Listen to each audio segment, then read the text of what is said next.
Hi everyone, Paul here from FamilyWheels.ca with another car review for your growing family. And if you're watching this particular video, it might be because you've got a bit of a quandary in your mind. You want the size and the comfort of a luxury SUV, but you want something that's a bit more efficient. Well, since 2014, Lexus has been offering a bit of an anecdote. This is the NX Hybrid. The NX is the smallest crossover in Lexus's lineup. It's also the entry-level crossover for Lexus, but when it's given the hybrid treatment, it shares the same power plant as we see in the Toyota RAV4 Hybrid. So that means it's going to give you best-in-class fuel economy while still giving you a healthy dollop of creature comforts, which have been further expanded, by the way, for 2018. So I'm wondering, could this be the ultimate guilt-free luxury family hauler? Well, stick around. We're in the Lexus NX Hybrid this week here on Family Wheels.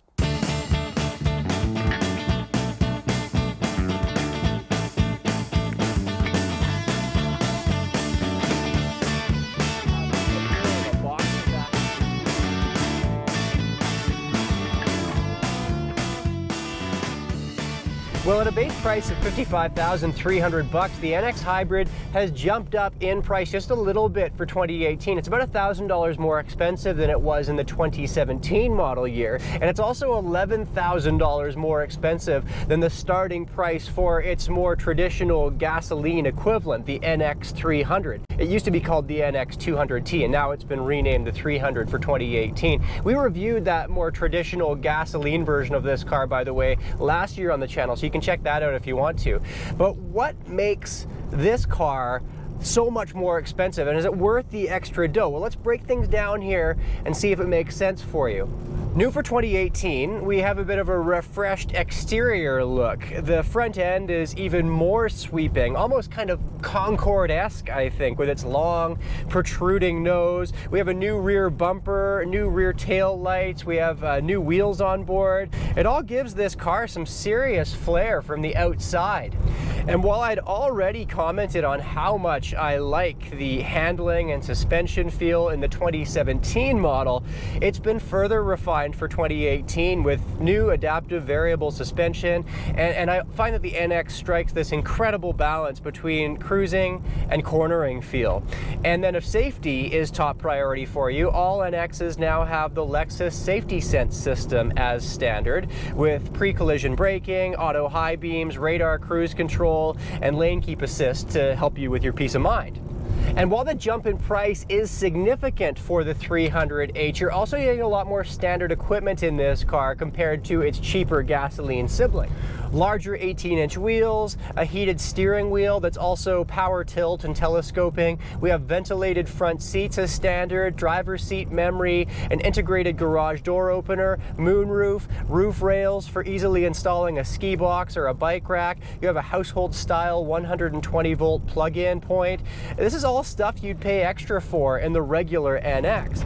And you also get Lexus's integrated navigation as standard, which means you don't have to use Toyota's new answer to smartphone-based mapping. It's called Scout GPS, and we tested it in the Camry a couple of weeks ago. It was buggy and overly complicated and had me just wishing that Toyota and Lexus would just use the tried and tested Apple CarPlay and Android Auto products that we're really seeing as the industry standard these days.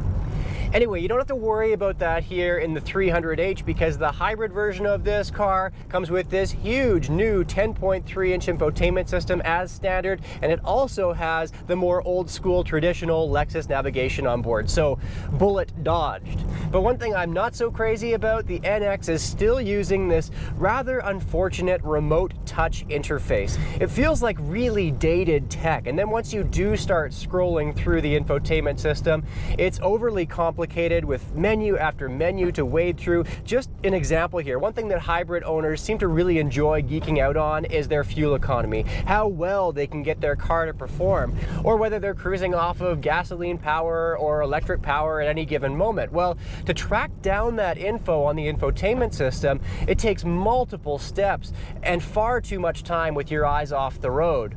Just give me a shortcut on the dash, you know, make it easy, because it's not like the NX has a really sleek, uncluttered interior either. In fact, the cabin on this car just really doesn't match up with its futuristic exterior lines.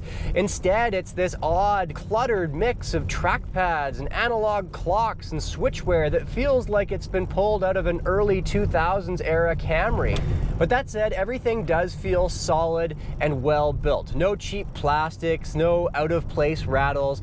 These Softex faux leather seats are soft yet durable. And because it's a greener product than conventional leather, they line up well with people who may be looking to lessen their environmental impact by driving around in a hybrid. Now, if you want real leather, there's always the executive package available in the hybrid, which adds good old-fashioned cowhide, along with wood trim, heated rear seats, a heads-up display projected right onto the windshield, and a wireless charging station for your phone, among other things.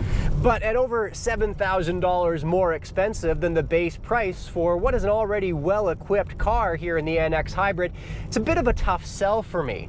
But of course, the big reason why you'd be looking at a car like this compared to its regular gasoline sibling is fuel economy. While Lexus says the regular gasoline NX should see around 8.5 to 10.6 liters per 100 kilometers, the hybrid is projected to have a 20% improvement of around 7.5 liters per 100 kilometers, actually giving you better fuel economy in the city than you should see on the highway, because it can run more exclusively off of its electric motor at slower stop-and-go speeds.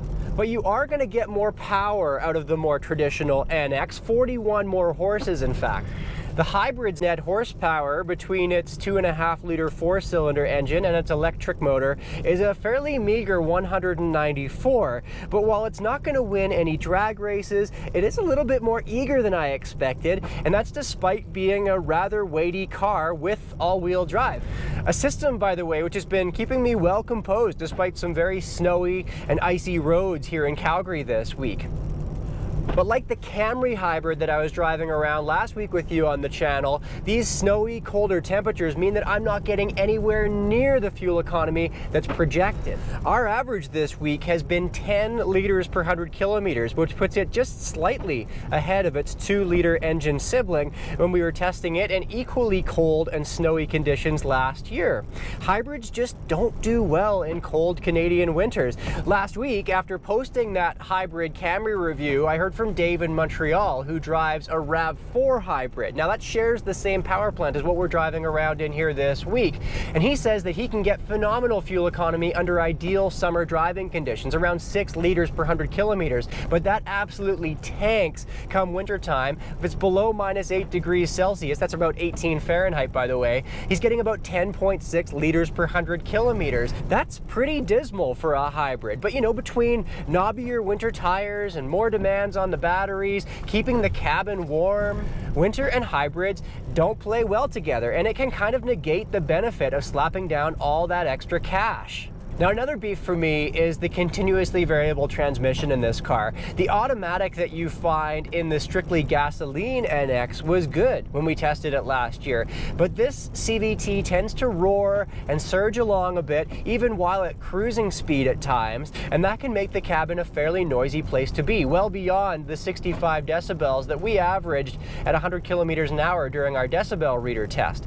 The Camry hybrid CVT seemed much more composed last week, which could be in its tuning, or also just the fact that the NX is 700 pounds heavier and it's working that much harder.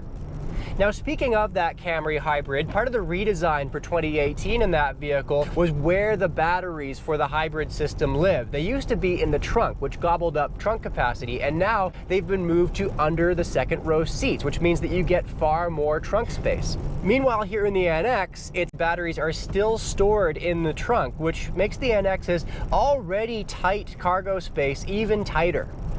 It goes from 500 liters in the regular NX down to 475, which, if you can believe it, just for comparison's sake, puts it right on par with the rather tiny Honda Fit hatchback. So if you've got a lot of stuff, this probably isn't going to be the car for you. Our standardized trunk test, all squeezed in there, that's a stroller, a diaper bag, a couple bags of groceries, a backpack, and a soccer ball, but you're not going to fit much else in there beyond that.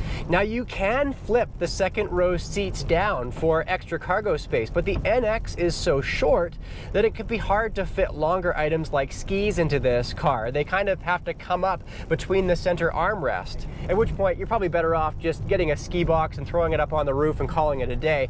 That way too, you don't have to flip down that second row seats and lose some of your passenger capacity. A second row legroom, by the way, is manageable for front-facing kids or shorter adults, but if you have a really tall driver up front, like anyone taller than me at 6'2", you're not going to be left with much space in the second row at all. And if you still have rear-facing car seats in your life with younger kids, well, you'll feel the pinch there too. With our car seat flipped around into rear-facing mode, we're measuring out 26 inches from the back of the front passenger seat cushion up to the glove box.